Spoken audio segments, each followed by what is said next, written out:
자, 오늘 하나님께서 우리에게 주시는 말씀은 로마서 16장 17절에서 20절입니다. 함께 교독할 수 있도록 하겠습니다. 형제들아, 내가 너희를 권하노니 너희가 배운 교훈을 거슬러 분쟁을 일으키거나 거치게 하는 자들을 살피고 그들에게서 떠나라. 이 같은 자들은 우리 주 그리스도를 섬기지 아니하고 다만 자기들의 배만 섬기나니 교활한 말과 아첨하는 말로 순진한 자들의 마음을 미혹하느니라. 너희의 순종함이 모든 사람에게 들리는지라. 그러므로 내가 너희로 말미암아 기뻐하노니 너희가 선한 데 지혜롭고 악한 데 미련하기를 원하노라. 평강의 하나님께서 속히 사탄을 너희 발 아래서 상하게 하시리라. 우리 주 예수의 은혜가 너에게 있을지어다. 아멘. 우리 옆에 분들하고 인사하시죠. 참 똑똑해 보이시네요.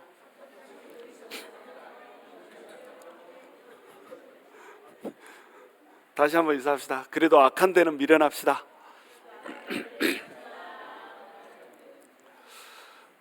자, 로마서 16장에서는 사람들의 이름이 등장을 한다고 그랬죠. 그 사람들의 그 하나님께서 기억해 주셔야만 되는 그 이름들을 하나님께서 쭉 열거를 하고 있습니다. 그렇게 열거를 하는 이유가 뭐라고요? 교회가 서로 연합해야 되니까. 사도 바울이 가장 중요하게 생각했던 거 첫 번째는 뭐예요? 복음이 땅끝까지 전파되는 거였습니다. 그리고 땅끝까지 복음이 전파됐으면 그걸로 끝나는 게 아니에요. 복음이 전파되고 끝나는 거 아닙니다. 복음이 전파되고 나면 주님이 오실 날까지 우리가 기다려야 되잖아요. 그러니까 복음이 전파돼서 모든 사람들이 예수님을 믿었다고 생각해 보세요. 그리고 나서 주님이 오시면 얼마나 좋겠어요? 근데 주님이 이 땅 끝까지 복음이 전파되기까지 기다려야 된단 말이에요. 그러면 땅 끝까지 복음이 아직 전파되지 않은 상태에서는 우리가 계속 주님이 오실 날을 기다려야 된다는 겁니다. 그럼 그 날까지 이 세상에서는 땅 끝까지 복음을 감당하는 역할을 누가 해야 되는 거예요? 하나님의 나라를 세우는 역할을 교회가 감당을 해야 되는 거예요. 교회는 뭐죠? 성도죠. 성도 자체가 교회예요. 그러니까 성도들은 주님이 오시는 그 날까지 모든 자기의 열정을 다 쏟아서 하나님이 오실 날을 예비하면서 하나님의 뜻대로 살아내야 되는 겁니다. 근데 그 하나님의 뜻대로 살아내는 첫 번째가 뭐라고요? 교회의 하나됨이었습니다. 그러니까 땅끝까지 복음이 전파되는 것이 바울의 첫 번째 꿈이었다고 한다면 바울의 두 번째 꿈은 뭐라고요? 교회의 하나됨이었어요. 무형의 교회가 하나됨. 이 예루살렘에 있는 유대인들의 교회, 그리고 세상에 퍼져 있는 이방인들의 교회가 하나가 되는 거였습니다. 그러니까 로마로 지금 가야 되는데도 불구하고 로마로 안 가고 예루살렘으로 간다고 그랬죠. 그리고 또 교회 안에서 믿음이 강한 자와 믿음이 약한 자가 하나 돼야 된다고 그랬어요. 그 하나됨이에요. 그 다음에 세 번째는 어떻게 해야 됩니까? 이 하나됨을 깨트리려고 하는 자가 있을까요, 없을까요? 반드시 있습니다. 교회의 하나됨을 깨트리려고 하는 자가 있어요. 그건 혈육이 아니고 그 혈육 뒤에서 역사하는 악한 마귀가 반드시 역사를 해가지고 교회의 하나됨을, 교회의 유니티를 깨트리려고 한다는 겁니다. 그들이 사용하는 건 뭐라고 그랬어요? 팍스 로마나. 이 로마의 힘에 의한 그 평화, 이것을 주창하면서 힘으로 찍어 누르려고 한단 말이에요. 이 팍스 로마나가 로마 시대만 일하는 게 아니라고 그랬어요. 팍스 로마나라고 하는 그 개념 자체는 이 시대를 통틀어서 다 있는 겁니다. 오고 가는 모든 세대에 팍스 로마나, 힘으로 찍어 눌려서 그 힘에 복종하는 그런 세상의 힘에 의한 평화, 이것을 그들은 원한단 말이에요. 그러니까 예수 그리스도로 인한 평화를 누리기를 원하는, 팍스 크리스티를 원하는 우리를 그들은 대적할까요, 안 할까요? 반드시 대적하는 겁니다. 이렇게 대적할 때에 그리스도인들은 어떻게 한다고요? 팍스 로마나의 힘으로 찍어 누리려고 그런 상황 속에서도, 악한 상황 속에서도 팍스 크리스티, 예수 그리스도가 주는 그 힘으로 그 상황을 견뎌내고 이겨내고 뚫고 지나가야 된다고 하는 거예요. 견고하게 서는 것, 이것이 사도 바울의 세 번째 꿈이었단 말입니다. 그러니까 첫 번째 꿈은 뭐라고요? 땅끝까지 복음이 전파되는 것. 두 번째 꿈은 교회의 하나됨. 세 번째 꿈은 교회가 마귀의 도전에 굳건히 서서 견고하게 서나가는 것. 이것이 세 가지 바울의 꿈이었어요. 그래서 16장에 보면은 이제 16장에서 그 얘기를 하고 있는 겁니다. 뭐 복음이 다 전해졌고 스페인까지 복음을 전하려고 지금 로마를 전진 기지로 삼고 있지 않습니까? 로마로 전진 기지를 삼고 스페인까지 복음을 전하는 게 이거 뭐예요? 마지막 소명이에요. 이 마지막 소명, 사도 바울이 생각했던 그 마지막 소명을 감당하기 위해서 누가 모이고 있어요? 사도 바울과 같이 연결돼 있던 사람들이 로마로 지금 모여들고 있는 겁니다. 뭐 에베네도 같은 경우에는 에베소 지방에서 처음 익은 열매인데 브리스길라와 아굴라를 따라서 로마로 갔고, 브리스길라와 아굴라도 에베소에 있다가 로마로 왔고 마지막 소명을 감당하려고 전부 다 이제 모여들고 있다. 그럼 모여든 이 사람들이 전부 어떻게 돼야 돼요? 서로 하나가 된단 말이에요. 그래서 브루스길라와 아굴라가 자기 집을 오픈해가지고 했던 교회들, 그리고 나머지 또 두 교회들, 세 교회에 있는 막 사람들의 이름들이 나오잖아요. 그 사람들의 이름들을 다 열거하면서 너희는 서로 어떻게 하라? 문안하라, 이렇게 얘기한 겁니다. 왜 문안하라고 한 거예요?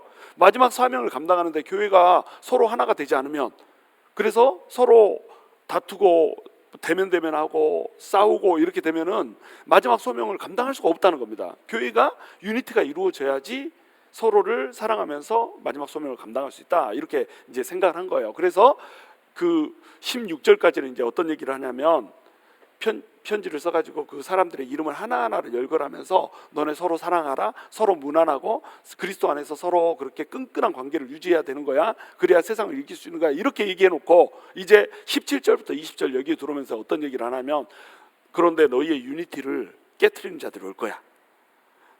뒤에서 너희들을 이간질하고 갈라세우고 복음 위에서 너희들이 견고하게 서지 못하게 하는 악의 세력들이 너희한테서 스물스물 들어와서 그런 세력이 아닌 것처럼 위장하고 들어가지고 너희들을 갈라놓을 거야, 이 얘기를 해주고 있는 겁니다. 너네 유니티를 깨트리는 악의 세력들이 있을 거야. 그럼 이 악의 세력에 대해서 이제 어떻게 해야 됩니까? 대항해서 굳건히 서야 되는 겁니다. 바로 이 얘기를 오늘 17절에서 20절까지는 해주고 있는 거예요. 그러니까 로마서 16장도 굉장히 중요하죠. 그렇죠? 15장까지 뭐 교리편 끝내고 실천편 끝냈으니까 끝내야 될 것 같은데 16편에 들어가면서 진짜로 사도 바울이 꿈꾸고 있었던 그 꿈들을 사람들 이름 하나하나를 거론해가면서 또 서로 방문하라고 얘기하면서 이제 이 실천편을 진짜로 더 현장감 있게, 더 사람 하나하나 이 석석들이 들어가게 스며들게 이렇게 하면서 얘기를 해주고 있다. 그래서 16장이 매우 중요합니다. 자, 17절에 보시면 형제들아 내가 너희를 권하노니 너희가 배운 교훈을 거슬러 분쟁을 일으키거나 거치게 하는 자들을 살피고 그들에게서 떠나라, 이렇게 얘기했죠. 형제들아, 이 얘기는 사도 바울이 애정을 담아서 자기 성도들을 부를 때에 하는 얘기입니다. 아직 한 번도 본 적이 없는 로마 성도들이에요. 그런데 그리스도 안에서 우리가 형제가 됐죠. 그러니까 형제들아, 너희는 우리 한 가족이라는 거예요. 예수 그리스도 안에서 나와 한 가족이다. 우리는 전부 다 한 가족이다, 이렇게 얘기하고 그 다음에 내가 너희를 권한다, 이렇게 얘기해요. 자, 뭘 권하고 있냐? 너희가 배운 교훈을 거슬러서 분쟁을 일으키거나 거치게 하는 자들, 이런 자들이 있다는 겁니다. 자, 여기 이제 두 가지가 등장을 해요. 첫 번째는 뭐냐면 배운 교훈을 거스르게 하는 자예요. 두 번째는 뭐냐면 분쟁을 야기시키는 자입니다. 배운 교훈을 거스르게 한다 그러면 이 배운 교훈은 뭘까요? 복음이에요. 그러니까 복음이 지금까지 로마서 15장까지 쭉 얘기된 것, 이것이 이제 복음이라고 한다면, 복음의 교리와 실천이 이제 주어진다고 한다면, 이 복음의 핵심은 뭡니까? 이신칭이 자기의 공력이 아니라 뭘로? 예수 그리스도를 믿는 믿음으로 구원을 얻는다.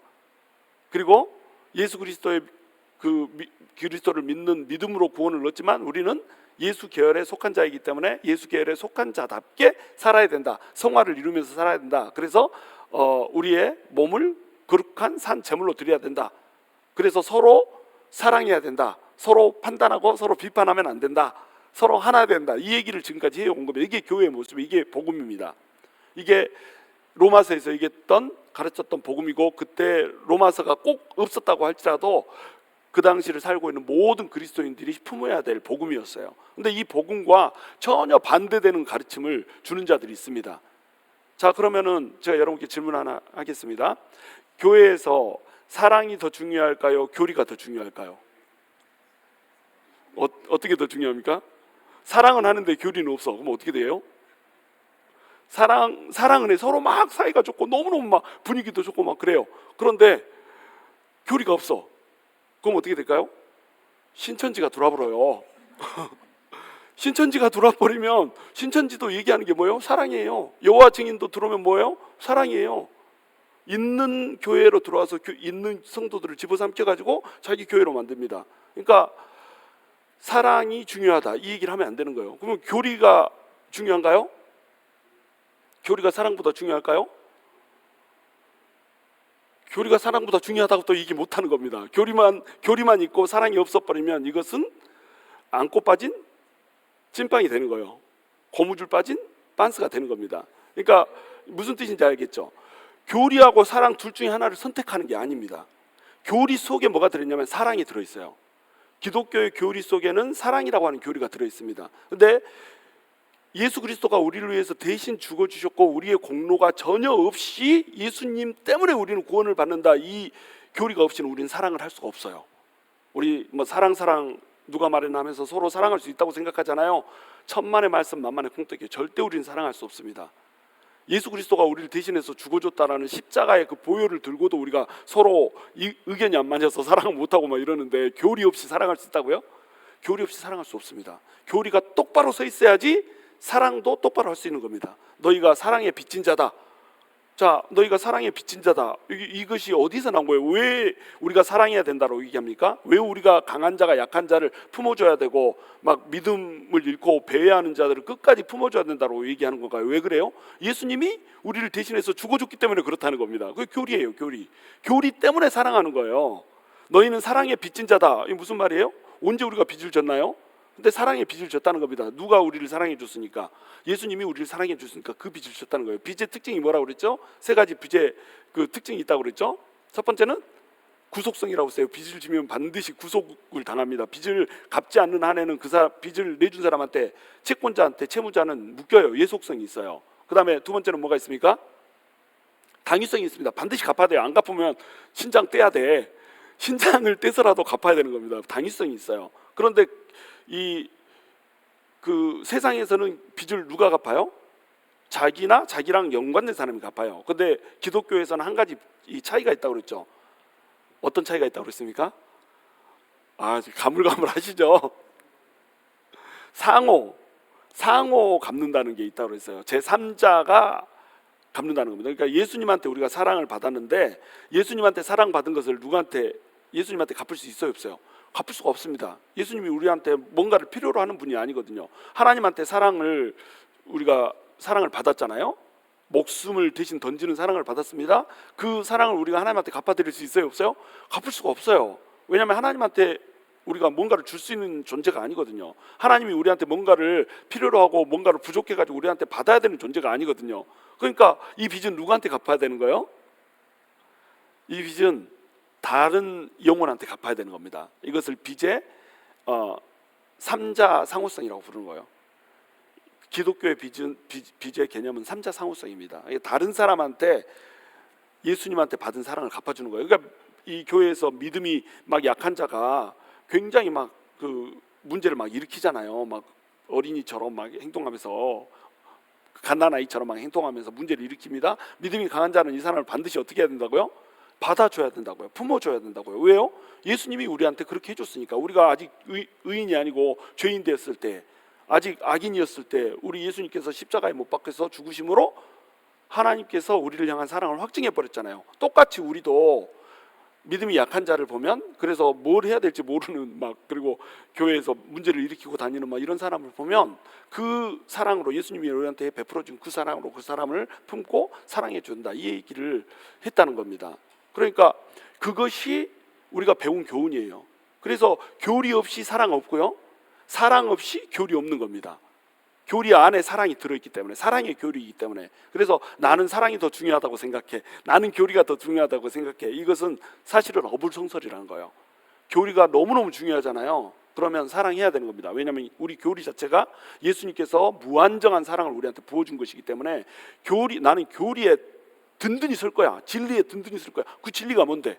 사랑과 은혜잖아요. 그렇잖아요. 그러니까 사랑해야 되는 거예요. 나는 사랑할 거야. 주님 없이 사랑이 없다니까요. 주님 없이 우리는 사랑할 수 없는 겁니다. 자, 근데 이 교훈을 자꾸 거슬러서 분쟁을 일으키는 사람이 있습니다. 이 교훈을 거슬러서 분쟁을 일으키는 사람은 어떤 교훈을 가르칠까요? 복음을 가르칠까요? 아니면 복음과는 전혀 다른 교훈을 가르칠까요? 복음과는 전혀 다른 교훈을 가르치는 겁니다. 이때 당시에 그러면 복음과 다른 교훈을 가르쳤던 사람들이, 대표적인 사람들이 누가 있어요?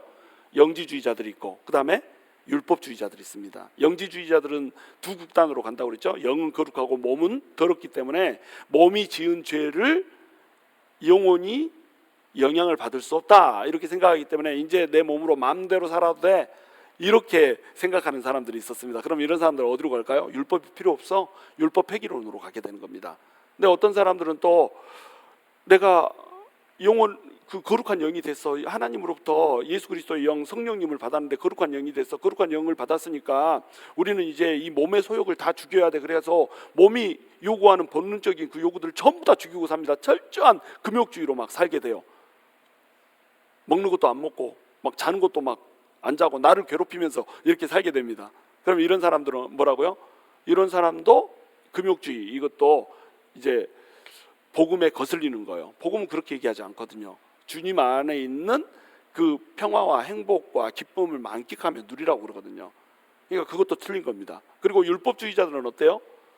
내가 행하는 그 율법의 의로 구원을 얻을 수 있다 라고 생각하는 겁니다. 하나님한테 도달할 수 있다고 생각하는 거예요.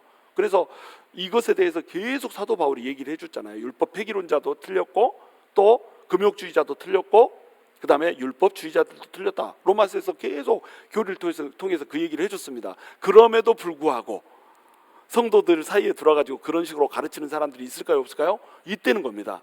자, 그런 사람들이 들어오면 이제 어떤 일이 벌어질까요? 분쟁이 일어나는 거예요. 왜 분쟁이 일어나느냐? 그것은 틀린 교리거든요. 틀린 교리니까 당연히 분쟁이 일어나죠. 그렇죠? 자, 틀린 교리를 가르치는 사람들이 들어왔습니다. 그러면 이 틀린 교리를 가르치는 사람, 거짓 교사들이 들어오면 이 거짓 교사들을 딱 잘라내버리면 되잖아요. 이 사람 왕따 시켜버리면 됩니다. 그러면은 아무 문제가 없어요. 근데 문제는 뭐예요? 이 거짓 교사들한테 넘어가는 사람들이 있다는 겁니다. 순진하게 미혹되는 사람들이 있다는 거예요. 그러면 이 사람들을 뜯어내려고 하는 순간에 어떻게 될까요? 거기에 붙어있는 거짓 교사들한테 그냥 깜빡 속아서 넘어간 이 사람들도 같이 떨어져서 나가버리는 거예요. 그러면 교회 전체가 어떻게 될까요? 분열이 돼버립니다. 그러니까 우리 교회에 막 신천지가 하나 들어왔다고 생각해 보세요. 그 신천지가 아주 그냥 바보 천치같이 해가지고 너무 사람들의 마음을 많이 사버렸습니다. 막 이 사람 마음도 사고 저 사람도 마음도 사고 막 이렇게 해가지고 그냥 아플 때마다 가서 찾아가지고 막 돈이 없다가 하면 돈도 갖다가 막 빌려주고 빌려줘 놓고 나서 안 받아 불고 막 이렇게 하면서 그냥 사랑을 막 어마어마하게 쏟아 부어놔 버렸어요. 그러면 그 사랑의 혜택을 본 사람은 어떻게 될까요? 홀라당 넘어가 버리게 되겠죠. 근데 가르치는 교리는 완전히 틀린 교리를 가르친단 말이에요. 예수 그리스도의 그런 은혜를 가지고 우리가 구원받는 게 아니야. 우리는 예를 들어서 이만희를 추종해야지 이렇게 구원을 받을 수 있어, 이렇게 가르친다고 생각해 보세요. 그러면 제가 할 수 있는 행동은 뭐예요? 저나 저 리더십이 할 수 있는 행동은 뭡니까? 이 사람 몰아내야 되잖아요. 몰아내려고 하면 이 안에서 뭐가 있을까요? 반드시 분쟁이 일어날 수밖에 없게 된다고 하는 겁니다. 이 분쟁이 일어남에도 불구하고 나는 이 사람을 어떻게 해야 될까요? 뜯어내야 되는 거예요. 교회의 거룩성을 위해서 잘라내야 되는 겁니다. 그러니까 저는 이것만큼은 여러분하고 약속할 수 있어요. 예를 들어서 뭐 좀 막 행위 구원론을 가르치는 사람이 우리 교회에 들어왔다. 또는 뭐 성경 공부를 하자고 딴 데 데리고 가더니 막 이상한 걸 가르치는 막 이런 사람이 들어왔다. 가차없이 잘라낼 겁니다. 저는 뒤도 안 보고 그 사람은 그냥 교회에서 쫓아낼 거예요. 그 사람을 뭐 교회에서 은혜로 그 사람을 이렇게 감복시킬 수 있지 않겠느냐? 할 수 없습니다. 그 사람이 이미 마음이 마귀한테 내어져 있기 때문에 어떤 말을 해도 어떤 가르침을 해도 그 가르침을 받아들이질 않아요. 우리 성도들이 예수를 믿는다라고 하면서도 설교를 하는데 설교 중에 만약에 예를 들어서 내가 하고 있는 것에 대한 어떤 지적이 들어왔다 그러면 어떻게 반응해요? 우리가 두 가지 반응을 하잖아요. 어떤 사람은 찔린다 그러니까 고쳐야지 이런 반응을 하는 사람이 있는 반면에 또 어떤 사람은 어때요? 저 말은 되게 듣기 싫네 이렇게 반응하는 경우도 있다는 겁니다. 믿어도 그런데 믿지 않는 사람이 이미 사탄의 일꾼으로 쓰임받고 있는 사람이 내 지도를 받고 돌아설 수 있다고요? 절대 돌아설 수 없어요. 그러니까 이 이방이 아니고 그 우상을 믿는 사람들 또는 이단에 빠진 사람들 이런 사람들을 만나면 어떻게 하라고 그래요? 그 사람과는 이야기도 섞지 말라 이렇게 얘기합니다. 그 사람 전도해봐야지 막 예를 들어서 여러분이 여호와 증인 전도 한번 해봐야지 딱 이렇게 하다가 홀라당 넘어가 버려요. 듣고 있으면 제법 그럴싸합니다. 그래가지고 듣고 있으면 그 말이 맞네. 그래서 목사님한테 이제 찾아옵니다. 그렇게 말하던데 그 말이 더 맞는 것 같은데요. 목사님 말보다 막 그렇게 되면은요 설명을 해줘도 막 빡빡 우깁니다. 그건 아니지 막 이렇게 하면서 그런 사람도 본 적이 있어요. 막 이상한 소리 듣고 와서 빡빡 우기는 사람들이 있습니다. 이번에도 제가 우연히 허경영이라고 하는 사람이 저기 허경영 아시죠? 공중부양한다는 사람 다리 막 들고 있으면 안 내려온다는 사람 근데 장성규보다 먼저 내려오고 막 이런 사람 있잖아요. 몰라요? 그 사람이 가인과 아벨에 대해서 막 제가 설교를 하는 거예요. 말도 안 되는 설교를 막 하는 겁니다. 그래서 이제 나는 그런 설교를 들으면 혹시 저딴 말을 하는 사람이 있으면 어떻게 이제 변증을 해야 되나 그런 거 하려고 이제 유심히 듣거든요. 근데 이제 처음에는 그건 틀렸지 하면서 계속 머릿속에서 돌아가는데 이 사람이 하도 얼토당토하는 얘기를 말하는 것마다 틀린 얘기를 해버린 거예요. 가인과 아벨에 대한 그 얘기를 하는데 한 뭐 10가지 포인트를 얘기했다 그러면 10가지 포인트가 다 틀린 겁니다. 핵심이 없는 거예요. 핵심이. 그냥 막 중구난방으로 틀린 얘기를 해버린 거예요. 그러니까 내가 갑자기 머릿속이 혼란이 된 거예요. 포인트가 없으니까 뭘 공략해야 되는 거지. 이런 사람이 있으면 이 말을 해야 되고 저 말을 해야 되고 말을 하려는데 한 3박 4일 걸릴 것 같은가요. 그래서 머리가 막 아파지는 거예요. 골치가. 자, 여러분 이런 사람이 만약에 있다. 여러분 허경영한테 당신 틀렸습니다. 우리가 아무리 얘기해도 들을까요 안 들을까요? 그리고 계속 그 사람하고 얘기 듣다 보면 그런가? 이렇게 돼버린다니까요. 옛날에 여기 그 태권도를 맨 처음에 워싱턴으로 가지고 들어온 분이 있어요. 춘리라고 부르던가 뭐 춘킴이라고 부르던가 하여튼 이게 아직 지금 너무 오래돼서 기억이 안 나는데 그분은 또 통일교 뿌리를 가지고 있는 분이에요. 통일교를 태권도하고 이렇게 조합을 해가지고 자기식으로 이게 바꿨더라고. 그래서 나한테 전도 한번 해볼 거냐고. 그래서 내가 그때는 막 열정이 가득 차가지고 전도 해보겠다고 집에 갔더니 자기 비디오를 들어줍니다. 자기가 비디오로 강의한 것을 한번 들으라는 거예요. 그래서 나 그거 듣고 앉아 있었다니까요. 그리고 그거 통일교 교리 듣고 나 그날 그냥 왔어요. 그리고 그 다음 주에 가가지고 내가 그 교리가 왜 틀렸는지를 처음부터 끝까지 따박 막 반론을 제기했죠. 그랬더니 나한테 저기 그냥 가세요 이러더라고. 그리고 그 뒤로 한 번도 못 만났어요. 그러니까 절대 안 되는 겁니다. 논리를 아무리 깨부숴줘도 제 논리가 또 보통 논리가 아니잖아요. 그리고 내가 한번 그걸 다 듣고 왔으니까 얼마나 연구를 해서 갔겠어요? 그 연구를 해서 갔는데도 그냥 듣질 않고 그냥 가라고 그러더니 다음에 또 가겠다고 전화했더니 오지 마시라고 이렇게 얘기하더라고요. 네, 쫄렸나 봐. 안 쫄렸으면 오라고 했었던데 하여튼간 그런 사람들이 있다는 겁니다. 그래 그런 사람들이 오면 반드시 분쟁을 일으켜요. 근데 사도 바울이 제일 중요하게 생각했던 게 뭐라고요? 땅끝까지 복음이 전해지고 나면 이 교회 안에서 제일 중요하게 생각했던 거 한 단어로 얘기하면 유니티입니다. 유니티. 하나됨입니다. 교회의 하나됨이 깨지는 것을 사도 바울은 너무너무 싫어했어요. 그러니까 14장 15장 이 부분에서 아디아포라 문제 얘기하면서 사소한 거 아무것도 아닌 거 가지고 교회에서 싸우지 말라 분쟁하지 말라 이 얘기를 한 거잖아요. 강한 자가 믿음이 약한 자를 보듬어주면서 하나가 되어라 이 얘기를 하잖아요. 여러분 우리 교회도 마찬가지예요. 이런 이단이 들어와서 분쟁을 일으키기도 하지만 분쟁을 일으키기를 좋아하는 이런 사람들이 있습니다. 근데 이 분쟁을 일으키기를 좋아하는 사람한테 꼭 어떤 사람들이 같이 묶이냐면 순진한 사람들이 같이 묶여요. 오늘 이제 하반부에서 보겠지만 순진한 사람들이 같이 묶입니다. 그러니까 교회 입장에서는 이 분쟁을 맨날 일으키는 이 사람을 혹판해가지고 그냥 교회에서 제명을 시키고 싶은데 이렇게 하지 못하는 이유가 뭐예요? 같이 고구마 줄기 타듯이 뽑아져서 올라오는 거예요. 그러니까 우리 교회는 굉장히 유니티가 좋은 편이잖아요. 저만 그렇게 생각하나요? 우리 교회는 유니티가 되게 좋습니다. 그러니까 완벽하진 않아요. 우리 교회도 완벽하진 않지만 다른 이민 교회들에 비하면 우리 교회는 유니티가 되게 좋아요. 왜냐하면 유니티를 깨트린 사람이 없거든요. 근데 유니티를 깨트린 사람 하나가 진짜로 그 질기게 막 유니티를 깨트리면서 이 사람이 이렇다고 저 사람은 저렇다고 그렇게 계속 분열을 일으켜 버리잖아요. 그러면 꼭 거기에 부안해동하는 사람들이 있단 말이에요. 꼭 거기에 이렇게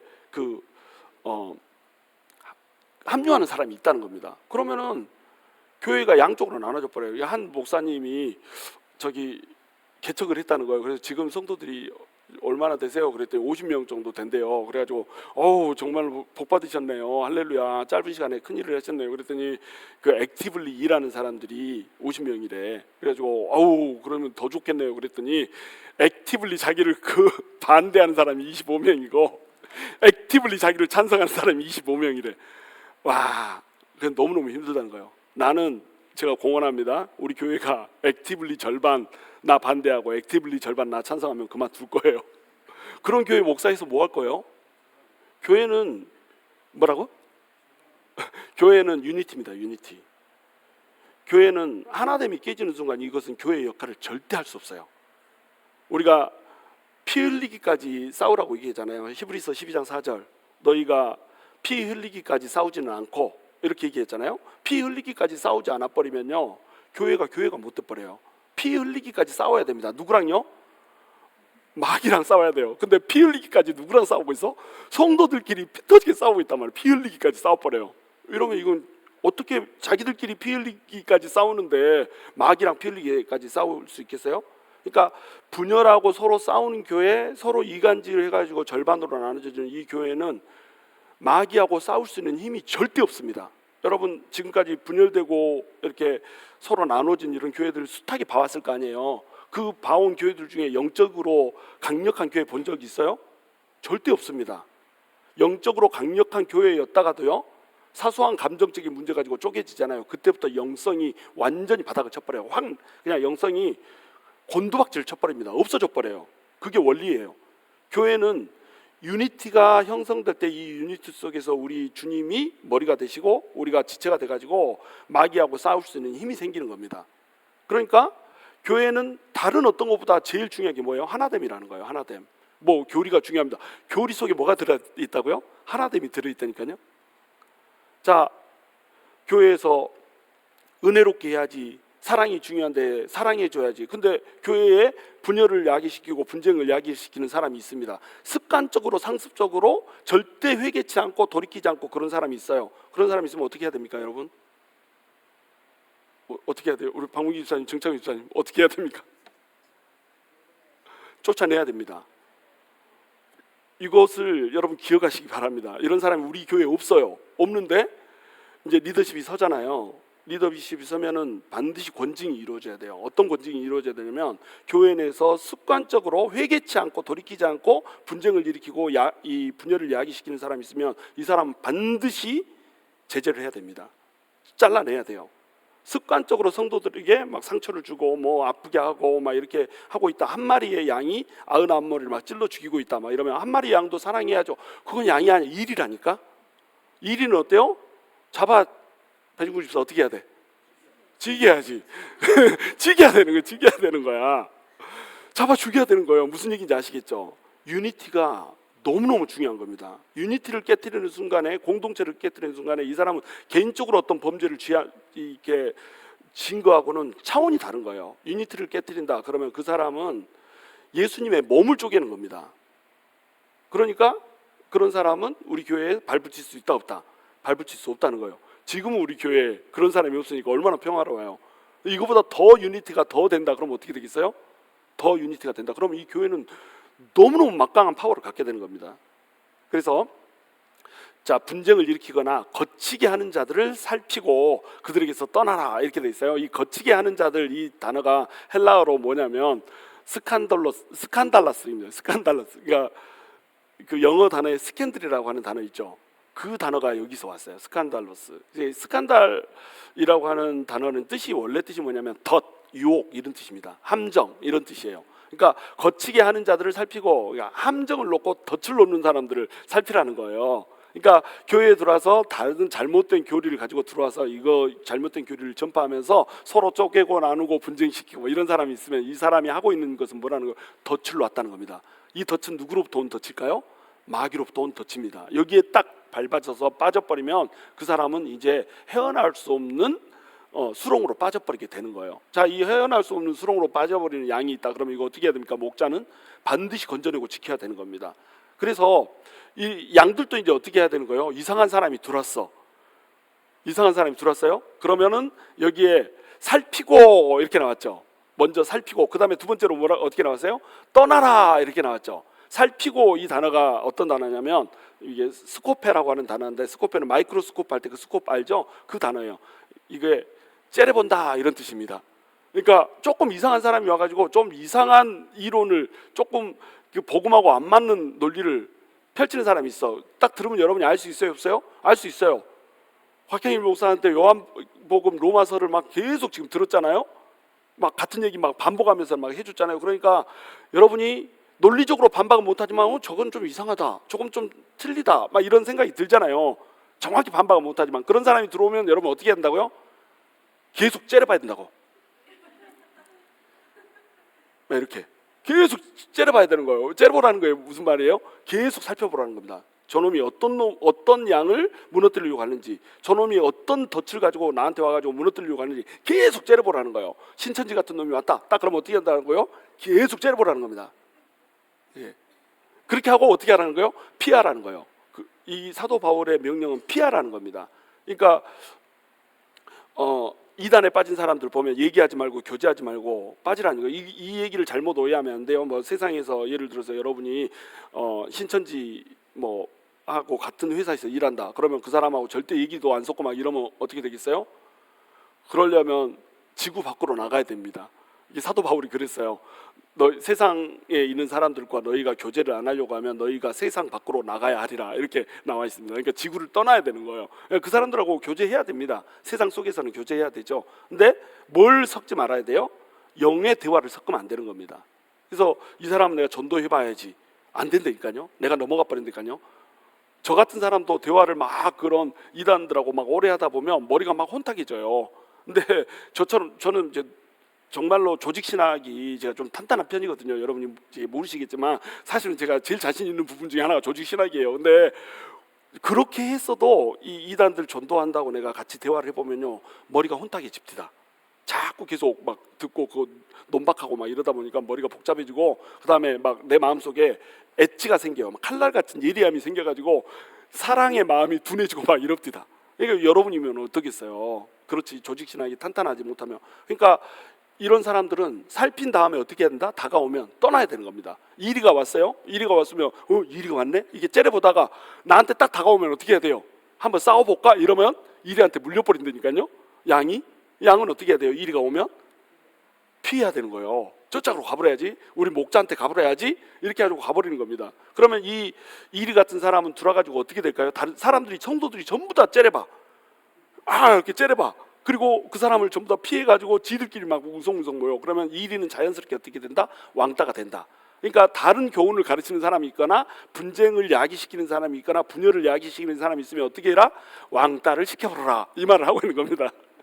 왕따를 시켜버려라, 그들에게서 살피고 떠나라, 이렇게 얘기하고 있는 거예요. 18절. 자, 이 사람들의 동기가 나와 있습니다. 이 사람들의 동기는 뭐냐면, 자, 18절 같이 있습니다. 시작. 이 같은 자들은 우리 주 그리스도를 섬기지 아니하고 다만 자기들의 배만 섬기나니 교활한 말과 아처란 말로 순진한 자들의 마음을 미혹하느니라. 자, 이렇게 교회에서 분쟁을 일으키고 또 다른 교리를 가르치는 사람들의 동기가 있습니다. 이 동기가 뭐냐면 자기의 유익입니다. 이 사람이 진짜인가 가짜인가는 어떻게 알아봐요? 이 사람이 양인가 일인가 또는 목자인가 선한 목자인가 도적인가는 어떻게 알아봅니까? 그 사람이 누구의 영광을 위해서 일하는가를 보면 알 수가 있습니다. 예수님이 바리새인들한테 얘기하잖아요. 바리새인들이 나는 하나님으로부터 온 사람들이라 막 이렇게 얘기하니까 너희는 하나님으로부터 온 사람이 아니야. 그러니까 너는 그럼 하나님으로부터 왔냐? 나는 하나님으로부터 왔어. 왜 그런데? 그랬더니 예수님이 뭐라고 말씀하세요? 나는 아버지의 영광만을 위해서 일하고 너희는 너희 영광을 구한다, 이렇게 얘기하잖아요. 이게 기준점입니다. 그러니까 우리 주 그리스도를 섬기기 위해서 일하는 사람이 있다. 그러면 이 사람은 뭐예요?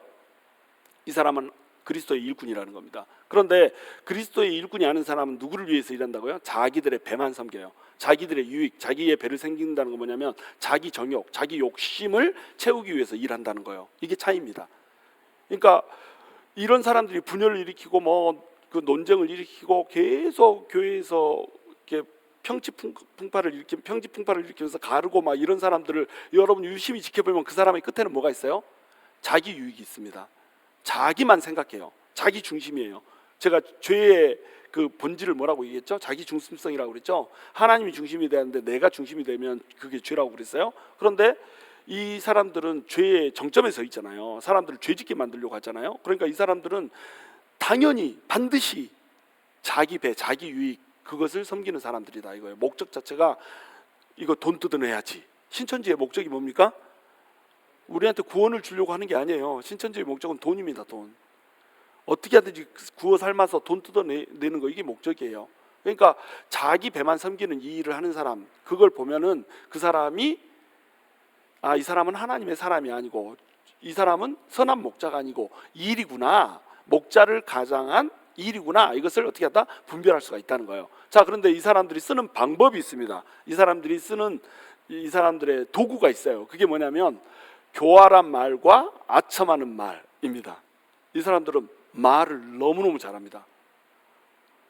말 못하는 사람한테 넘어갈까요? 안 넘어갈까요? 말 못하는 사람한테도 넘어가긴 해요. 미혹의 영이 있기 때문에. 여러분 뭐 정명석이나 이만희 보셨죠? 텔레비에서 나오면 말 잘해요 못해요? 말 되게 못해. 그죠?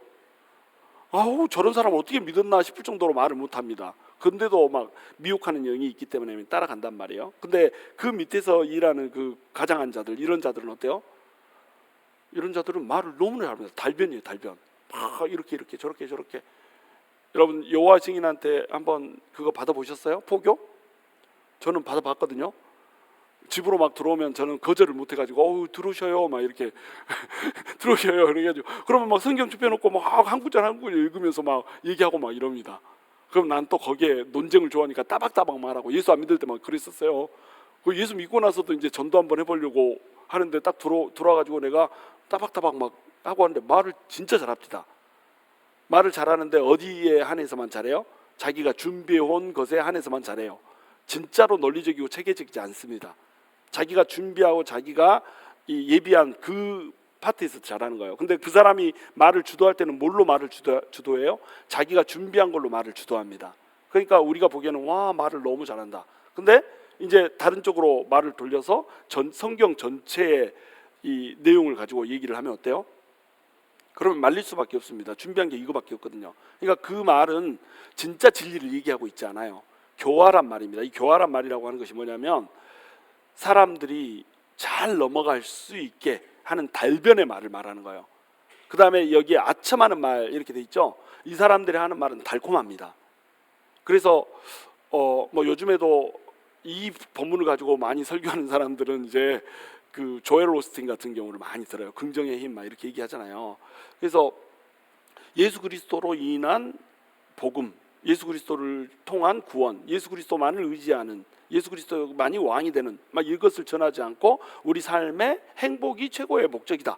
우리가 행복하기를 하나님도 원하시기 때문에 우리가 원하는 것은 하나님을 들어줄 수밖에 없다. 그러니까 긍정적으로 생각해야 한다. 이렇게 얘기하면 우리 듣기 어때요? 듣기 너무 좋아요. 저처럼 맨날 쓴소리 하면요, 하나님한테 여러분의 삶을 내줘야 됩니다. 우리 그리스도인의 삶은 십자가를 지는 삶입니다. 사랑할 수 없는 사람을 사랑하십시오. 화평하기 힘든 사람과 화평하십시오. 그러면 듣기 좋아요? 듣기 싫어요? 우리 교회 성도들 듣기 좋아해. 믿음이 되니까. 근데 믿음이 좋지 않은 사람들, 기복을 원하고 오는 사람들은 어때요? 되게 듣기 싫어합니다. 왜 저렇게 듣기 싫은 소리만 골라서 하는 거야? 막 이렇게 해요. 이렇게 하면 안 됩니다. 이렇게 가르치면요 찾아옵니다. 찾아와가지고 뭐라고 얘기하면 듣기 좋은 소리만 해. 듣기 좋은 소리만 이렇게 얘기해요. 저 전도사한테 진짜로 정말로 교회가 어떻게 서야 되는지 딱 설교하고 나서 한 3분의 장로님이 저를 찾아왔어요. 듣기 좋은 얘기만 해. 듣기 좋은 얘기만.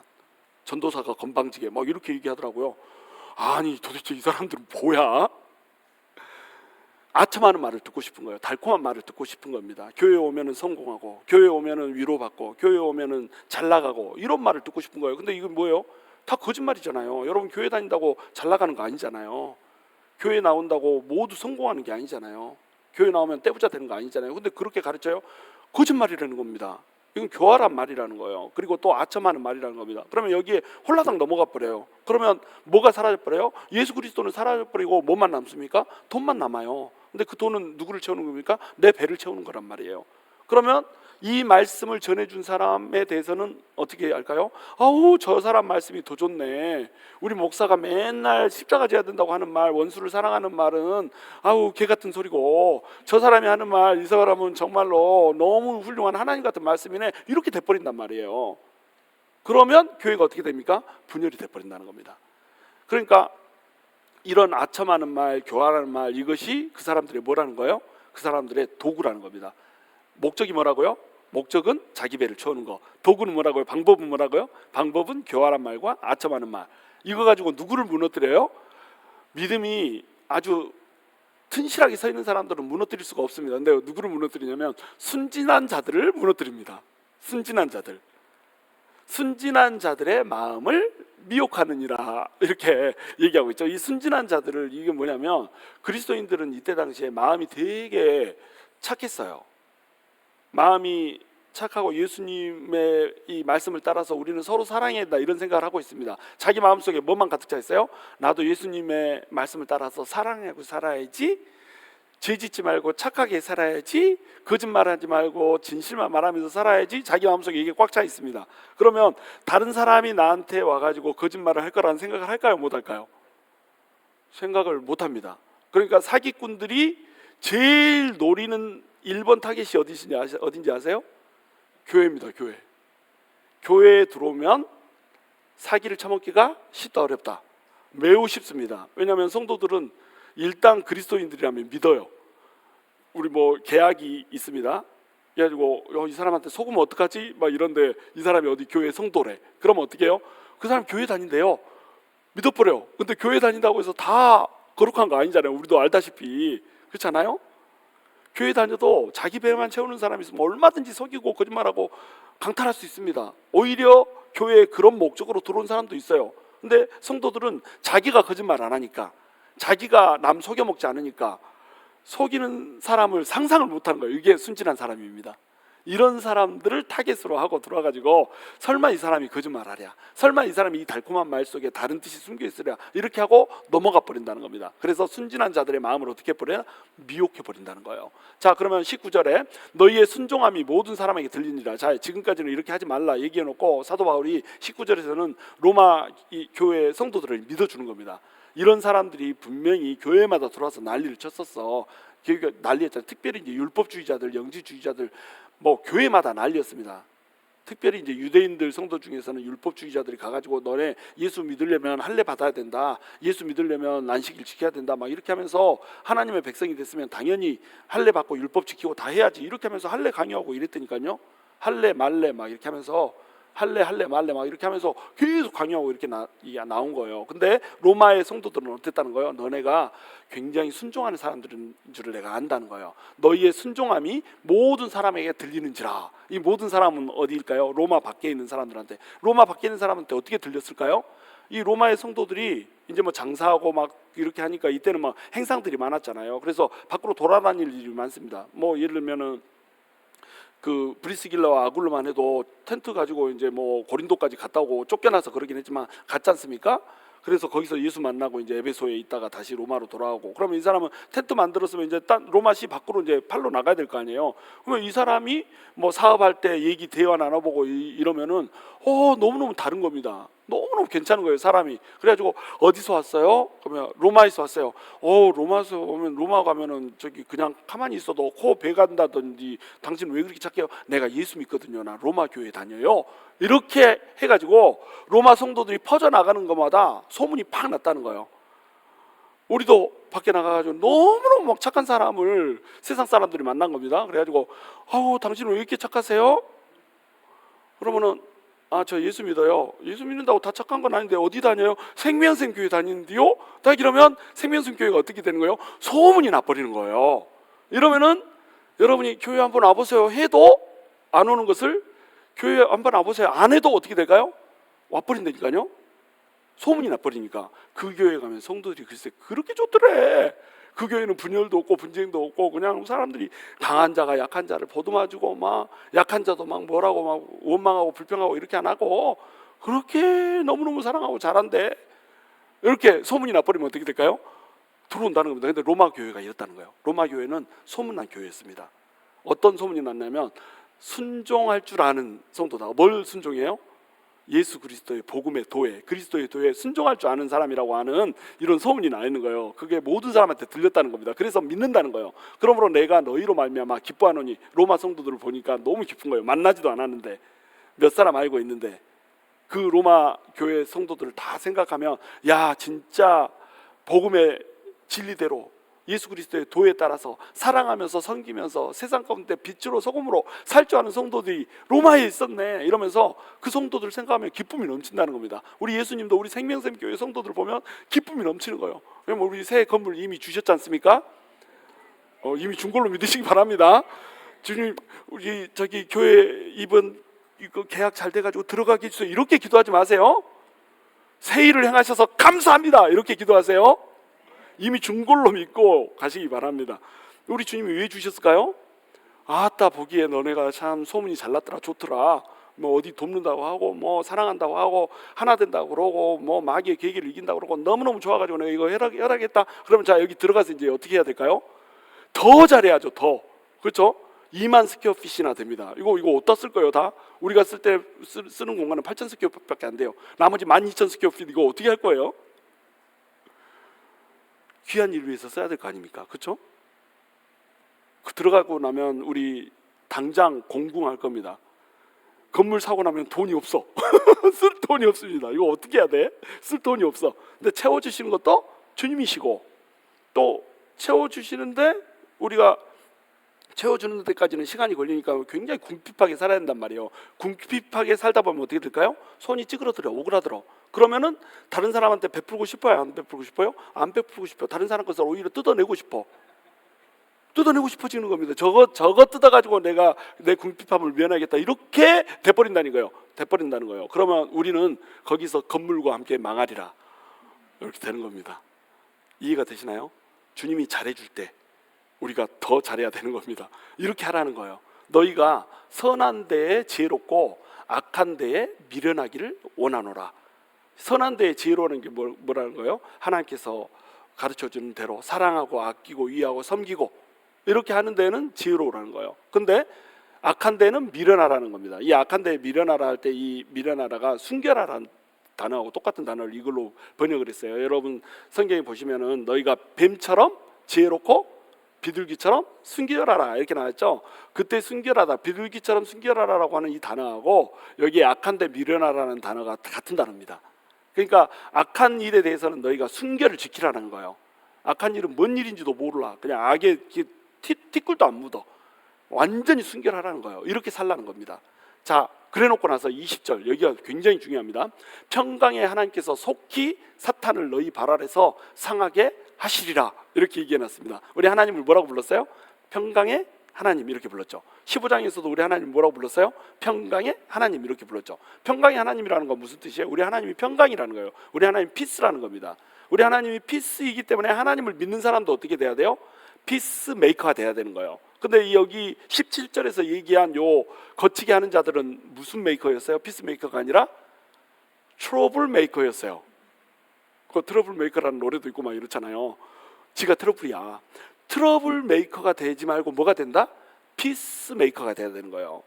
그래서 우리 하나님은 평강의 하나님이기 때문에 우리 인간과 하나님 사이의 평강을 원하셔서 예수 그리스도를 보내주셔가지고 다리를 놔주시는 분이었잖아요. 그래서 대제사장으로 예수님을 보냈는데 대제사장이 헬라어로 뭐라고요? 이건 쇼츠로 보내줬으니까 못 외우는 사람 없죠? 폰티펙스라고 그랬잖아요. 폰티펙스 다리를 만드는 사람 이런 뜻이라고 그랬잖아요. 다리를 만드는 사람이 돼야 되는 겁니다. 다리를 만든다는 게 뭐예요? 서로 평화를 잇는 사람이 돼야 돼요. 하나님과 우리 사이의 평화를 만드는 사람, 또 성도와 성도 사이의 평화를 만드는 사람. 어찌됐건 모든 그리스도인들은 평화를 깨는 사람이 아니라 피스 브레이커가 아니라 피스 메이커가 돼야 된다는 겁니다. 어떻게 해서든지 그리스도인들은 평화를 만드는 사람이 돼야 돼요. 평화를 만드는 사람이 진짜 하나님을 아는 사람인 겁니다. 근데 이 사람들은 지금 평화를 나누고 있죠. 평강의 하나님께서 오시는데, 자, 이 뒷말이 너무너무 아이러니해요. 속히 사탄을 너희 발 아래서 상하게 하시리라. 자, 사탄을 우리 발 아래서 상하게 하시면 이 하나님은 평강의 하나님이에요? 전쟁의 하나님이어야 돼요? 전쟁의 하나님이어야 되잖아요. 사탄을 이겨서 짓밟아가지고 죽인다면서요. 그러면 전쟁을 해야 될 거 아니에요. 근데 우리 하나님이 평강의 하나님이니까 사탄의 머리를 으깬다고 얘기합니다. 사탄을 으깨버린다고 얘기하세요. 이게 무슨 뜻입니까? 우리 하나님께서 평강을 지키기 위해서는 평강을 깨는 자의 머리를 으깨야 된다는 겁니다. 이들은 평강을 깨는 자들이잖아요. 트러블 메이커잖아요. 피스 브레이커잖아요. 평강을 유지하려면 어떻게 해야 됩니까? 평강의 하나님이 와가지고 이 트러블 메이커들, 피스를 깨는 자들을 깨부셔 놔야지 뭐가 온다는 거예요? 평화가 온다는 겁니다. 그래서 우리 평강의 하나님께서 우리 성도들 안에서 평강을 깨뜨리는 사탄을 반드시 상하게 하신다는 거예요. 누가 상하게 하세요? 누가? 하나님이 상하게 하시는 겁니다. 하나님이 사탄을 상하게 하세요. 우리한테 상하게 하라고 하면 우리가 상하게 할 수 있어요? 없어요? 상하게 할 수 없어요. 하나님이 상하게 한다니까 이것은 100% 상하게 되는 겁니다. 그런데 그 중간에 말이 중요해요. 사탄을 어떻게 한다? 너희 발 아래서 상하게 한다, 이렇게 돼 있어요. 너희 발 아래서 상하게 한다, 이 말은 무슨 말이에요? 우리 발로 사탄을 밟게 한다는 겁니다. 그러니까 우리가 사탄을 밟으려면 우리는 힘이 없어서 밟을 수 있어요? 없어요? 없어. 근데 우리 하나님은 하나님이 사탄을 밟는 게 아니라 우리가 밟게 만든다니까요. 그러면 어떻게 할까요? 우리 이렇게 서 있으면 우리 발을 들어가지고 야, 발 좀 줘봐라, 이렇게 해가지고 사탄 머리에다 탁 해서 으낀다는 겁니다. 우리 또 발 좀 들어봐라 해서 딱 으끼고 이렇게 한다는 거예요. 우리가 사탄을 밟게 만든다는 거예요. 이 누가복음 10장이죠. 누가복음 10장에 보면은 70명의 제자들한테 파송을 합니다. 파송을 해가지고 복음 전하고 와라. 그랬더니 70명의 제자들이 갔다 와가지고 막 기쁨이 넘쳐서 돌아와요. 뭐라고 얘기합니까? 주님의 이름이면은 귀신도 벌벌 떨면서 도망갑시다, 막 이렇게 보고를 한 겁니다. 그랬더니 우리 주님이 뭐라고 말씀하세요? 사탄이 하늘에서부터 떨어지는 것을, 하늘에서부터 뭐같이 떨어졌다고 그래요? 번개같이 떨어지는 것을, 번개 푹 치듯이 번개같이 떨어지는 것을 내가 보았노라, 이렇게 얘기합니다. 그리고 그 다음 19절에 뭐라고 얘기하냐면, 자, 내가 너희에게 뱀과 정갈을 밟으며 모든 원수의 능력을 제어하는 권능을 주었나니 그 누구도 너희를 해칠 자가 없으리라, 이렇게 얘기해줘요. 그래놓고 그 밑에 구절에서 뭐라고 얘기합니까? 그러나 너희가 귀신을 쫓아내는 걸로 기뻐하지 말고 뭘로 기뻐하라? 하늘의 생명책에 너의 이름이 쓰여져 있는 걸로 기뻐하라, 이렇게 얘기해놨습니다. 이게 무슨 뜻이에요? 하늘의 생명책에 너희가 기록된 거 기뻐하라, 여기에 초점이 있긴 하죠. 근데 하늘의 생명책에 너희가 기록되어 있다라고 한다면, 이걸 역으로 이제 얘기하면 하늘의 생명책에 너희가 기록되어 있다라고 한다면 너희가 뱀과 정갈, 다시 얘기해서 사탄의 세력을 밟아서 으깨는 거, 이것은 아무것도 아닌 거 아니겠냐, 이 얘기하는 겁니다. 하늘의 생명책에 우리가 기록됐다는 게 뭐예요? 자녀가 됐다는 거잖아요. 하나님의 자녀가 됐습니다. 하나님의 자녀한테는 우리 하나님이 뭘 주신다고요? 두 가지. 하나는 권세를 주시고 하나는 권능을 주십니다. 권세는 뭐예요? authority to rule이에요. 권능은 뭡니까? power to rule입니다. 다스릴 수 있는 권세도 주고 다스릴 수 있는 권능도 줬어요. 파워도 능력도 줬습니다. 그런데 이제 뱀과 정갈 같은 거 있어요. 막 마귀의 세력도 있습니다. 악한 영들이 있습니다. 우리의 평화를 깨트리려고 하는 자들이 있습니다. 이런 자들이 있으면 어떻게 해준다고요? 뱀과 정갈을 밟게 해준다고요. 누가 밟아요? 우리가 밟습니다. 근데 누가 이겼어요? 우리 하나님이 상하게 하는 거예요. 우리가 밟는다고 상하는 거 아닙니다. 하나님이 상하게야 상하는 거예요. 하나님한테 파워가 있으니까. 근데 그 파워를 누구한테 실어줬다고요? 우리한테 실어줬다고요. 우리에게 권세와 권능을 주셔가지고 이 원수의 모든 능력을 제거할 수, 제할 수 있는, 물리칠 수 있는 권능을 주셨다, 이렇게 번역을 해놨는데, 이 권능은 사실은 권능이 아니라 권세라고 번역을 해야 맞아요. 이 능력은 두나미스, 앞에 이제 모든 원수의 모든 능력할 때 이게 두나미스이기 때문에 이것이 이제 이 뭐 권능이라고 번역하면 번역할 수 있지만 그 밑에 것은 그런 단어가 아니고 권세라는 단어입니다. 너네한테 그 어토리티를 줬다는 거예요. 어토리티의 권능이 따라오죠. 그러니까 그걸로 너네가 원수의 모든 능력을 다 짓밟아 버릴 거야, 이렇게 우리한테 약속을 줬다는 거예요. 그 말씀처럼 사도 바울도 지금 그 얘기를 하고 있는 겁니다. 속히 사탄을 어디에? 너희 발 아래서 상하게 한다는 거예요. 너네한테 내가 권세를 줬고 너네한테 내가 권능을 줬어. 예수님이 이렇게 말했듯이 예수님의 권세와 권능이 하나님의 자녀가 된 너희한테, 생명책의 이름이 기록된 너희한테 주어졌기 때문에 너희가 어떻게 된다는 거예요? 밟으면 된다는 겁니다. 그래서 우리는 사탄을 밟게 될 거예요. 어떻게 하면요? 예수 그리스도를 붙들고 예수 그리스도를 의지하면, 예수 그리스도의 편에 속해서, 예수 계열에 속해서 살면 우리는 뭘 밟게 돼요? 사탄을 밟게 될 겁니다. 우리 발로. 그래서 우리가 천국에 들어갈 때 우리 주님이 말씀하실 거예요. 막 천국에 이제 들어갑니다. 그러면 야, 신발 좀 벗어라. 네, 왜요? 너 신발에 사탄 무더기로 묻었다. 지금 발로 막 으깨놨으니까 사탄을 이긴 흔적을 가지고 우리가 딱 천국에 가는 거 아닙니까? 이건 농담인데 안 웃으시네요. 사탄을 이긴 흔적으로 온통 사탄이 으깨져 가지고 주스가 된 거면 우리 발 아래서 그렇게 하고 천국에 우리 들어가야 될 거 아니에요. 맨날 사탄한테 물려가지고 뱀 정갈, 이미 하나님께서 이겨놓은 그 뱀 정갈 이빨에 물려가지고 여기 구멍 뚫리고 저기 구멍 뚫려서 이렇게 천국에 들어갈 수는 없잖아요. 우리가 뱀의 머리를 으깨고 정갈의 머리를 으깨고, 그래서 우리 발에 그냥 사탄의 그 으깨진 주스가 막 덕지덕지 해가지고 그러고 천국 가야죠. 그래가지고 주님이 야, 발 좀 씻고 들어라, 사탄이 덕지덕지하다, 이렇게 말해줄 수 있는 이런 실력이 돼가지고 우리가 들어가야 될 거 아닙니까? 이렇게 되려면 어떻게 해야 된다는 거예요? 우리가 유니티를 형성해야 된다는 겁니다. 악한 자에게 미혹되지 말고 악한 자들을 살피고 째려보고 피하고 함께 모여가지고 파쇄하고 물리치고 이렇게 하면서 우리 굳건하게 믿음을 지켜야 된다는 거예요. 그렇게 하면 자, 우리 주 예수의 은혜가 너에게 있을지어다, 우리 주 예수의 은혜가 너에게 있을지어다 하고 이제 이 인사말들을 마칩니다. 그리고 이제 다음 주에는 뭐 이제 편지를 보내는 또 기억돼야 될 이름들이 또 나오게 되겠죠. 여러분, 오늘 말씀 정리합니다.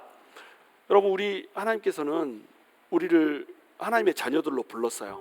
하나님의 자녀들로 부르면서 우리 하나님께서 우리를 위해서 십자가에서 피를 흘려서 죽어주셨습니다. 그렇게 피를 흘려서 죽어주시면서 하나님께서 세우고자 했던 것은 뭐냐면 교회입니다.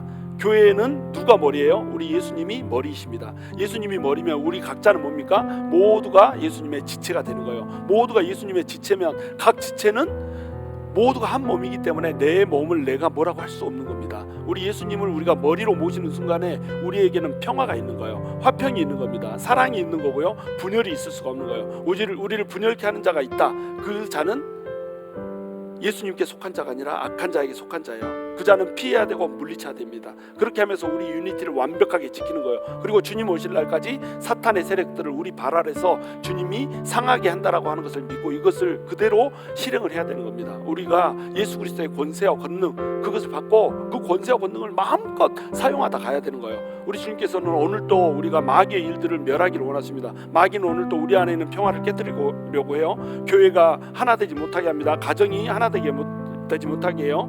여러분, 내가 지금까지 교회에 대해서 얘기한 이거 여러분 가정에도 그대로 적용해야 되는 거예요. 여러분 가정에 그리스도인들이 가정이잖아요. 여러분이 주님의 딸과 아들로서 결혼해가지고 있단 말이에요. 가정의 크리스찬 가정의 첫 번째 정체성은 뭐예요? 유니티입니다. 유니티.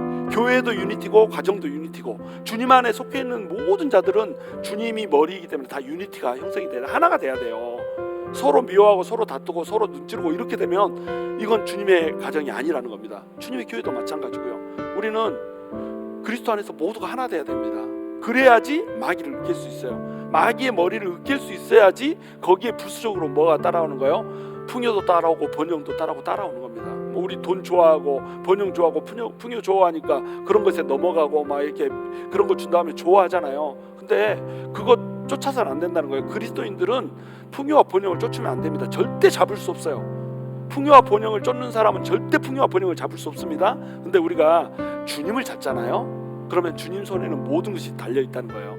물론 주님을 잡는다고 해서 무조건 준다는 건 아닙니다. 그러나 주님 손에 모든 것이 달려 있기 때문에 우리에게 필요하다고 한다면 주님께서는 반드시 줘버리는 거예요. 어떤 조건들, 어떤 상황도 상관없어요. 이런 상황이 이런데 상황이 저런데요, 아무 필요 없습니다. 그냥 주님이 주겠다 하면 주는 거예요. 그게 우리 주님입니다.